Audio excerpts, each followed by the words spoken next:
Hi, everyone. So today we're going to look at how decisions were made in the Iroquois Confederacy. We know the three main roles that were played. We have the clan mother, we have the chief, and then, of course, the Grand Council.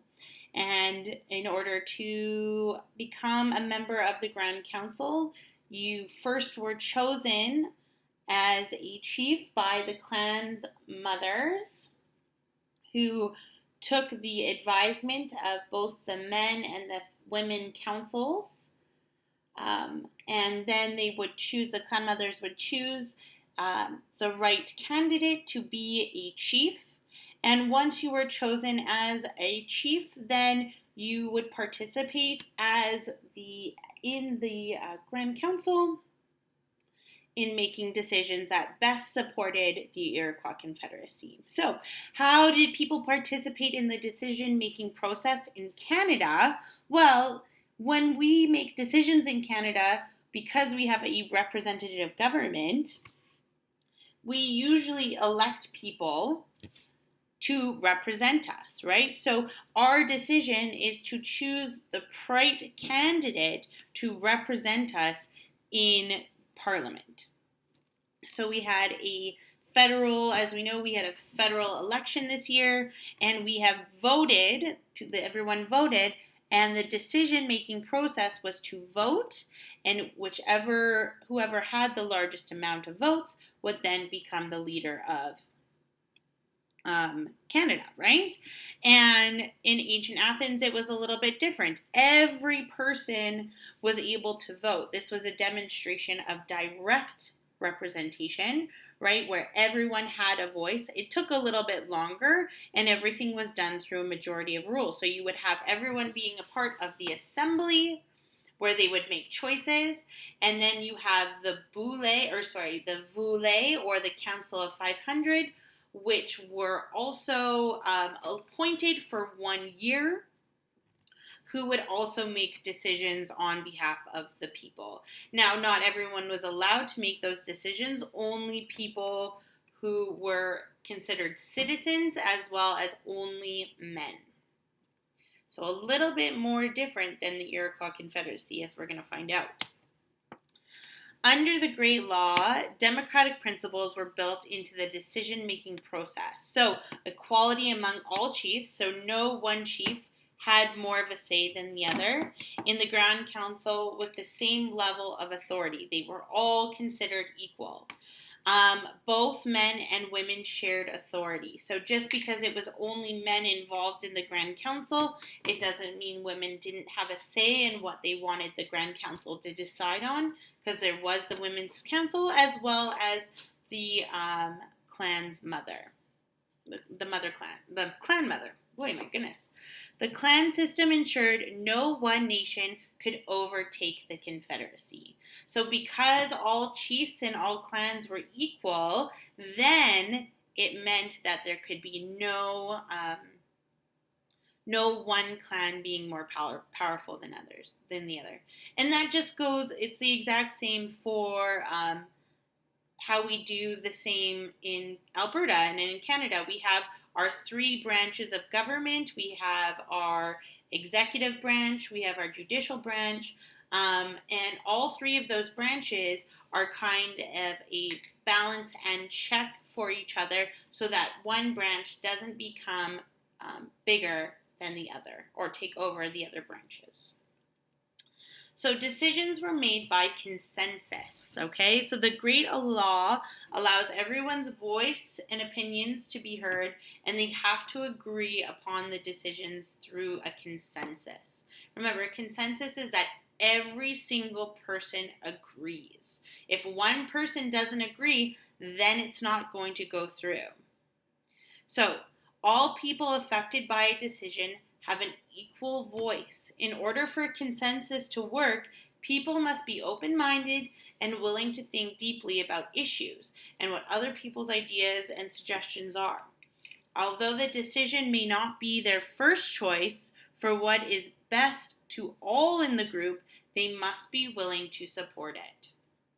Okay? So this process of decision making by the Grand Council took a very long time.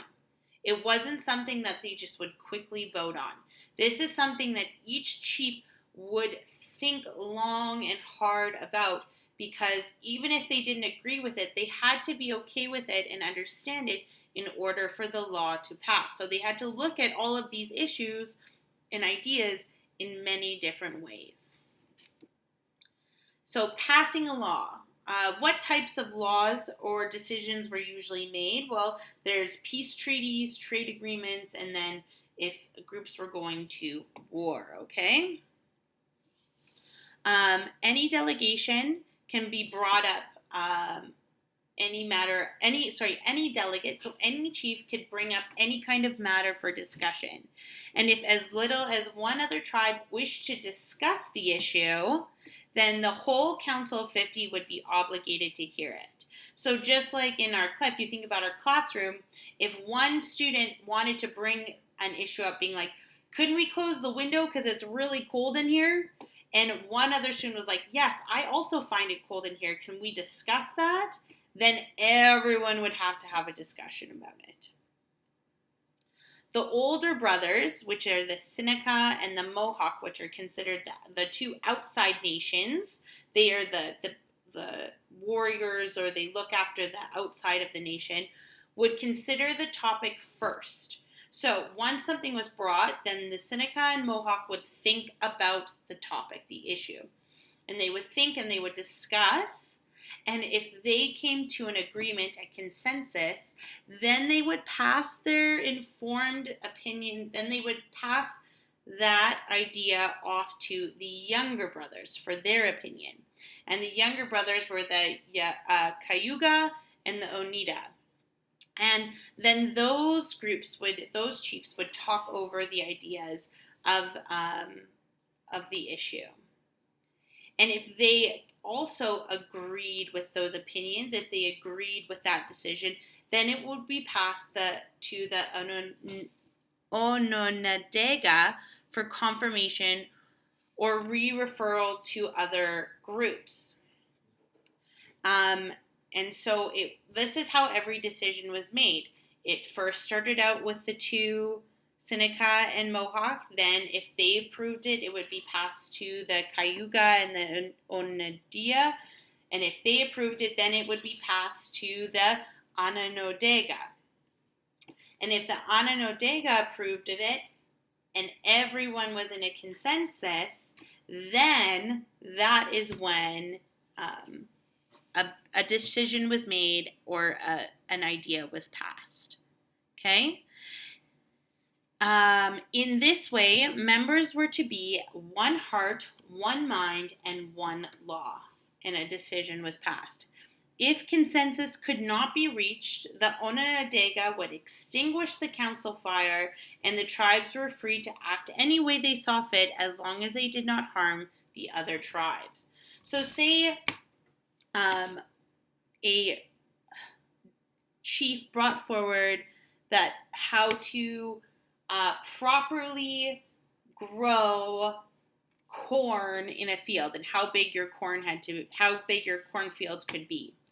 And so the older brothers, Seneca and Mohawk, would decide they would agree on something. Then the younger brothers would decide, the Cayuga and the Oneida, they agreed and confirmed with the other two nations. But then if it got to the Onondaga and they said, no, we don't agree with this, then a decision has not been made. The consensus is not agreed. So each tribe would just go and do their own thing, as long as it didn't harm the other tribe. So it wasn't taking over other tribes' lands, or it wasn't taking over other clans' lands as well. Okay? So in this way, there's a system of checks and balances amongst the tribes. The decentralization of power and the retention of internal sovereignty of the tribes within the league. So that just means that everybody was equal. This way of everyone coming to an agreement was the best way to make sure that everyone had an equal say.